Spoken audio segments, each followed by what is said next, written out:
disebutkan bulan Ramadan itu adalah bulan ampunan dari Allah, bulan pengampunan dari Allah itu di bulan Ramadan. Kan kata para ulama, bulan Rajab itu menanam, bulan Sa'ban itu apa?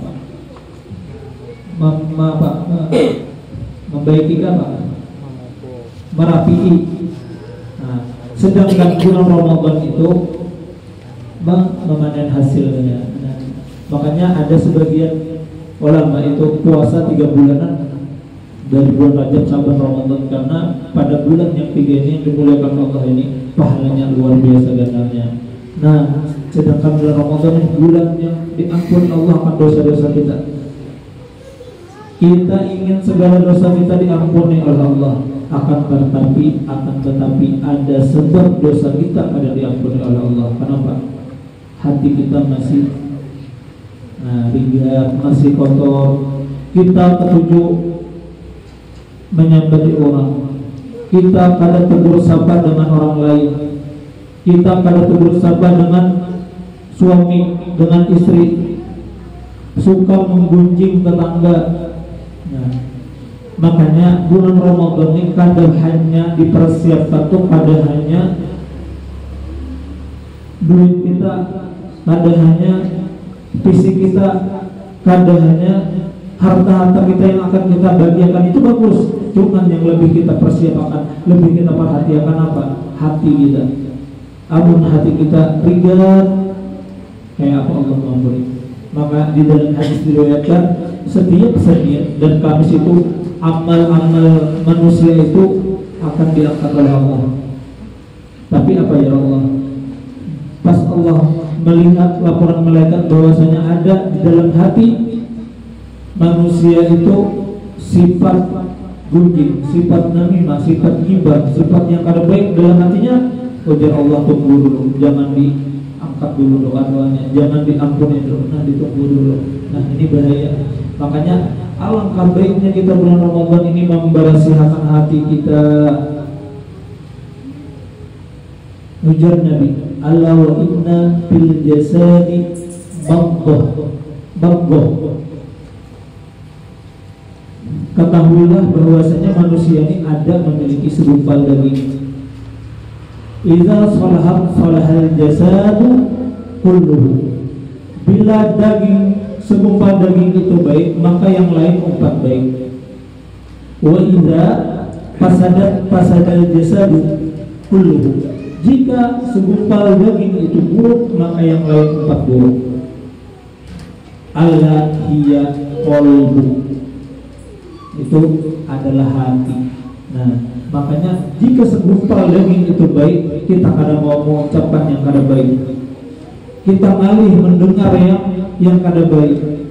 Ini amun hati kita berhasil, hendak menyambat orang itu ngalih, amun hatinya sudah bagus. Mendengar yang kada baik kada mau. Nah, berjalan ke tempat yang kada baik kada mau. Tangan besar memukul orang kada mau, amun hatinya baik. Makanya jangan Nabi tadi, salahal jasad kulluhu. Bila hatinya ini baik, maka jiwa di dalam dirinya ini empat baik berataan. Tapi kalau hatinya ringan, tak empat buah berataan. Tuh diperhatikan. Kayak apa supaya hati bagus? Alladzina amanu tatma'innul qulub bi dzikrillah. Hanya dengan mengingat Allah, hanya dengan menyebut nama Allah, maka hati akan tentram dan tenang. Nah, banyak berzikir, banyak istighfar. Makanya hati-hati dengan hati. Perasaan kita dengan orang lain hati-hati. Banyaki kalau kita tuh sawat juga bukan karena kita kada terlepas dari dosa, kada terlepas dari maksiat. Namun kita sebagai orang yang menuntut ilmu, kita ingat kita ada batasan di orang pun, ada remnya, ada rujuk terus, ada rajah terus. Nah, kayak apa remnya? Ya istighfar, ya berzikir, ya bersolawat. Itulah dibersihkan hati.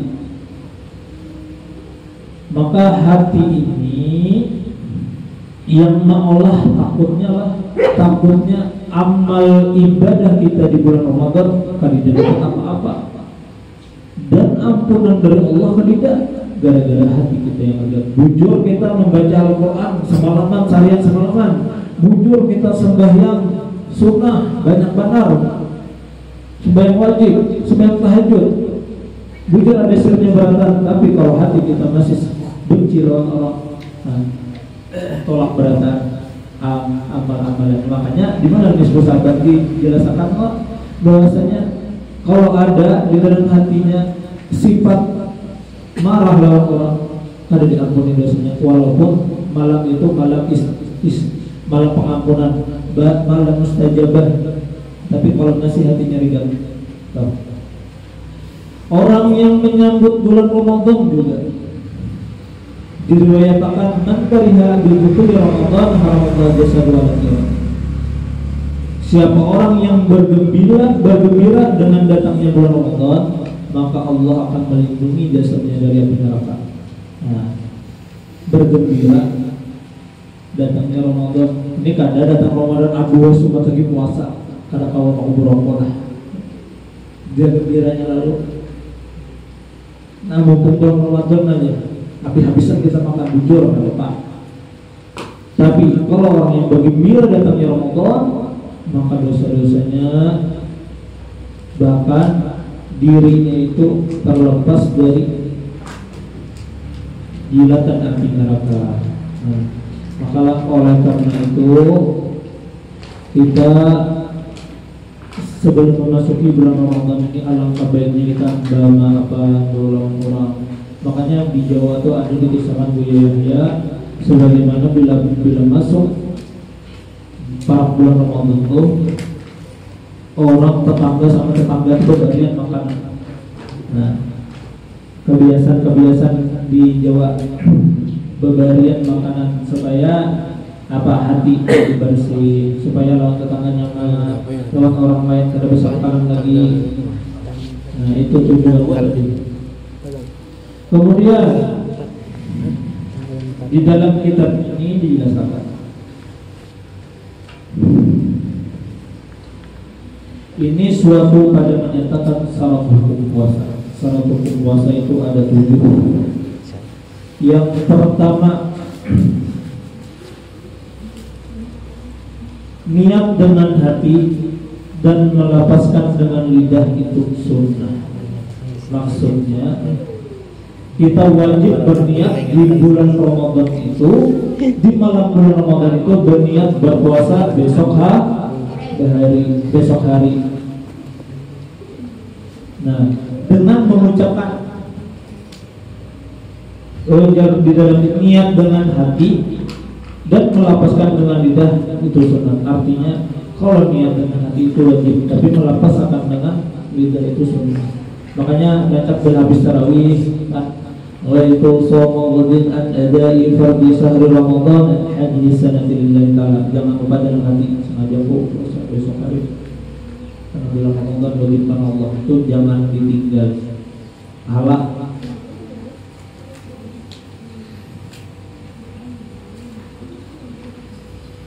yang kedua, menahan diri daripada jima atau bersenggama.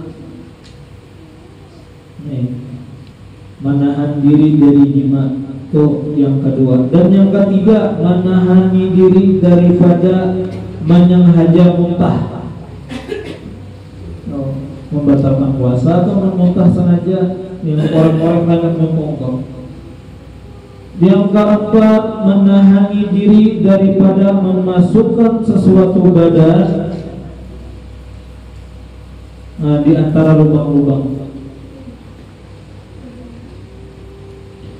Dan yang kelima,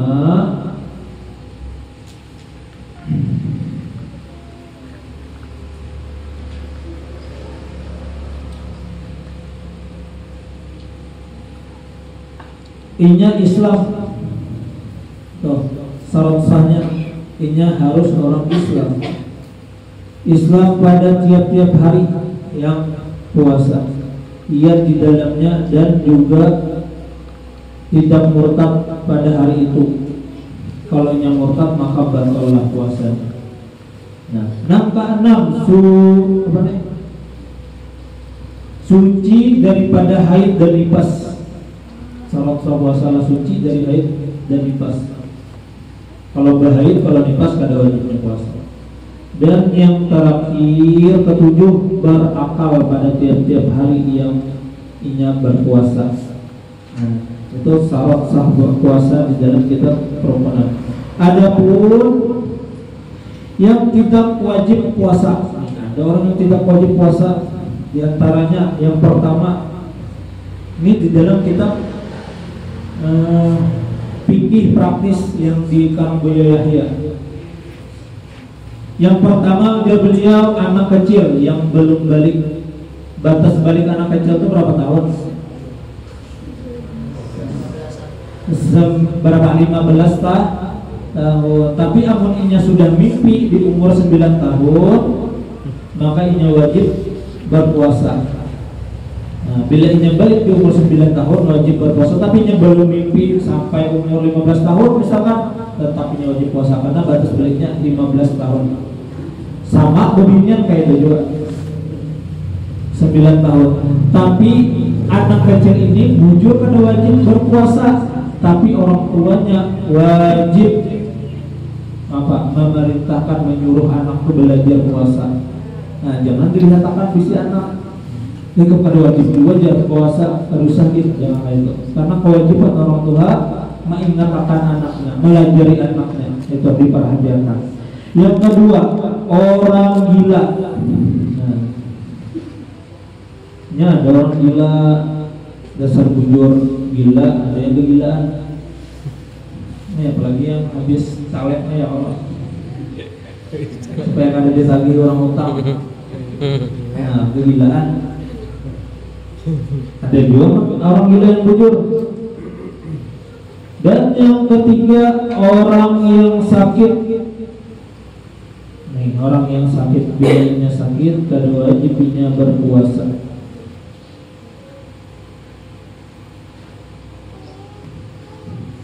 Ini sakitnya lah dalam artian dasa bujur sakit kada diolah-olah. Mariang. Dasa bujur sakit kada diolah-olah. Nah, maka empat, orang tua. Ini orang tua yang bujur pada kawal lagi dah, ibaratnya bisa pikun kah sih dia, atau mola penyakit lain kamu berpuasa kadang makan mah jadi naik, ada kayak itu. Nah, maka kada wajib baginya berpuasa. Nah, kelima, haid. Nah, orang haid, baginya yang haid. Dan yang keenam, nifas. 6 ke 7, wanita hamil. Tuh, wanita hamil pada wajib atasnya berpuasa.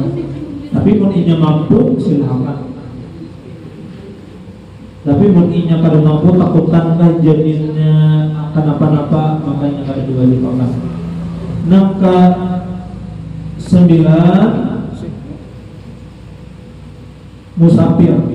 Tuh yang perjalanan jauh tuh. Takutannya musafir ini kalau bina inya haratan menyupir ngantuk kah, pada fokus, takutannya mencelakai orang lain. Nah, itu dia yang dihindari. Makanya pikirnya bagus benar ya, menetapkan sesuatu tuh kada sembarangan.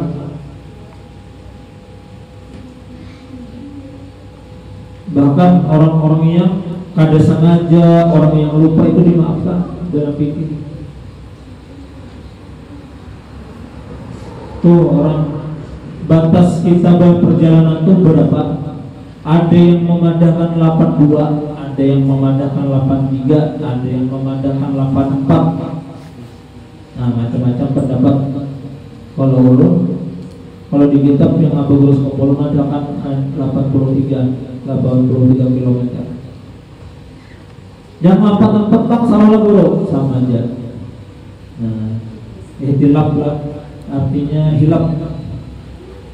Berbeda pendapat para ulama, tapi kada haram ya. Kemudian yang membatalkan puasa ulang. Yang membatalkan puasa ini ada 9 juga. Yang pertama, memasukkan sesuatu ke salah satu lubang yang 5. Apa aja? Mulut, hidung, telinga, buang air kecil dan buang air besar. Kayak apa? Misalkan anak merasai makanan nih, masihkah ada masakan unelah? Nih ibu-ibu biasanya memasak sore. Kada tahu nih rasanya masih hambar manis, kada tahu. Apakah diperbolehkan untuk merasai makanan tersebut? Ini dalam catatan ini kada menelan, itu diperbolehkan. Kalau ini menelan rasa itu, maka batallah puasanya. Bagaimana dengan orang yang menangguk liur? Ada orang tua mengumpulkan liur, dia tanggungnya membatalkan puasakah? Kada. Dalam catatan pertama, kada liur orang. Liur siapa kan? Ya Allah. Dalam catatan kada liur orang. Yang kedua, liur tadi kada bercampur dengan hal apapun. Kada bercampur rasa makanan kah, kada bercampur rasa minuman kah. Meninya bercampur, maka batallah puasanya. Kemudian lubang hidung itu mana batasnya? Ya, lubang hidung itu batasnya biasa kayaknya mandi itu nabi nyelam, kayak lapas gitu, panas yang di sini nih. Nah ini batasnya lubang hidung tadi. Artinya amun mobil pak, kada batal. Nah, jangan dimasukkan sampai ini tadi. Itu di dalam pikir kayu. Batasnya sampai sini. Amun mobil. Nah, ketiga lubang telinga sampai mana? Batasnya lubang telinga di sini batal. Kada masuk batal. Kecuali sampai ke merasakan apa namanya? Saatnya lupa. Pokoknya di dalamnya dan keluar banyak, membatalkan puasa. Kemudian buang air kecil dan buang air besar. Yang kedua, muntah dengan sengaja. Dikorek-korek muntung. Tuh. Bila muntung dikorek-korek, tahu aja. Seorang karena penahanan muntah batal. Atau mencium, ini tahu aja seorang ini karena kawan mencium bau ini dicium muntah, nah batal. Nah itu. Ini yang kalau kembali yang pertama tadi, misalkan orang itu muntah,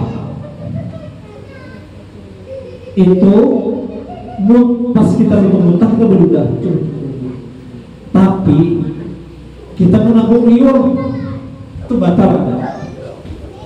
Nah, maka disepakati para ulama batal. Kenapa? Karena air banyu muntah itu najis.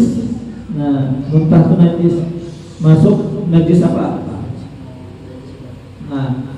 Nah, kalau situ apa? Bagaimana cara membersihkannya? Disiram sampai hilang baunya, rasanya. Nah, makanya bagusnya kalau muntah nih, muntah kada sengaja lah, nya kada membatalkan. Muntahnya kada sengaja, bagusnya buku-buku aja. Nah, buku-buku supaya hilang tadi rasanya, hilang tadi baunya. Kemudian yang ketiga, bersenggema walaupun tanpa keluar mani. Nih yang suami istri, menurut balok lah. Ini bersenggema di siang hari itu membatalkan puasa walaupun kada keluar mani. Intinya jaga-jaga kalau kada kawan membatal Rasulullah sidin mencium memeluk lawan istri haratan sidin puasa melok sabar. Ada hadisnya Siti Aisyah radhiyallahu anha, kata Siti Aisyah Nabi mencium, Nabi memeluk. Amun kita kada awak pacangan ya Allah, pacangan kelewatan. Nah, itu diperhatikan. Haram guru mencium bini nyium laki ada haram. Kalau beda belabihan menghindari gitu. Yang ketiga, yang keempat, keluar mani dengan sengaja walaupun tanpa hubungan. Ya, atau keluar mani dengan sengaja walaupun tanpa hubungan. Nah, jurang bahasa wahid ini apa? Bahasa gaulnya apa? Coli. Nah, itu mengeluarkan air mani dengan sengaja. Mohon maaflah ini majelis yang mulia. Tapi ini harus kita jelaskan ya. Mengeluarkan air mani dengan sengaja itu walaupun yang ada berhubungan membatalkan. Amun mimpi mah kada membatalkan, karena ada sengaja di luar kendalinya. Tapi amunnya sengaja mengeluarkan itu membatalkan. Yang ketiga, yang kelima, haid, nipas, yang kanan haid, darah haid, keluar darah haid itu membatalkan puasanya. Kemudian 6 nipas. Yang ketujuh melahirkan. Nah, ibu-ibu yang melahirkan itu batal puasanya. 6 ke 8 hilang akal. Nah, kalau ini haratan puasa nih gila. Nah, apakah sebabnya nggak tahu juga, maka batallah puasanya. 6 ke 9 murtad. Nah, orang murtad itu sudah ada wajib lagi dah baginya puasa. Ya Allah, kayaknya kada lawan Tuhan aja nya kada percaya. Kayak apa ya nak mempercayai puasa lawan yang mau olah puasa aja nya kada percaya. Kayak apa ini anak mempercayai puasa yang diulah Allah Ta'ala ya, maka inya kada wajib puasa bahkan batal. Walaupun berpuasa batal puasa. Nah, oleh karena itu kita di dalam memasuki bulan Ramadan ini biasanya bagusnya diantaranya tadi juga persiapkan ilmu bekal kita di saat Ramadan supaya apa? Supaya kita ada banyak salahnya nih Ramadan. Supaya kita banyak tahunya nih membatalkan salat wajibnya, salat sahnya, itu perlu kita cari. Kemudian perhatikan juga hati kita, diri kita tadi. Hindari dah nih para menyambut Ramadan nih, hindari bermusuhan, hindari gunjing menggunjing, hindari sangka buruk lawan orang lain. Nah, prasangka, bahkan walaupun orang tuh sangkanya itu baik dia orang, tapi merendahkan orang itu tetap kada baik. Ini orangnya kada baik, lalu kita bersangka dosa. Jujur padahal cuma salah di mata Allah. Nah, hati-hati sangkaan kita.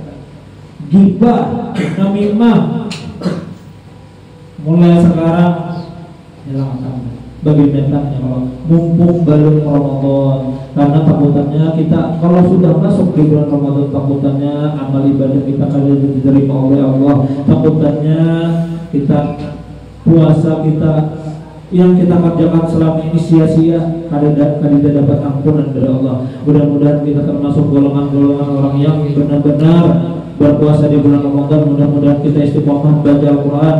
Mudah-mudahan kita istiqomah dalam melakukan kebaikan di dalam bulan Ramadan. Mudah-mudahan karena bila masuk bulan Ramadan kita kawal memanfaatkan waktu itu dan kita dimatikan dalam keadaan husnul khotimah dan maut. Billahi wa billahi taufiq wal hidayah wal inayah ta'ala mutarada wallahu a'lam bissawab. Assalamualaikum warahmatullahi wabarakatuh.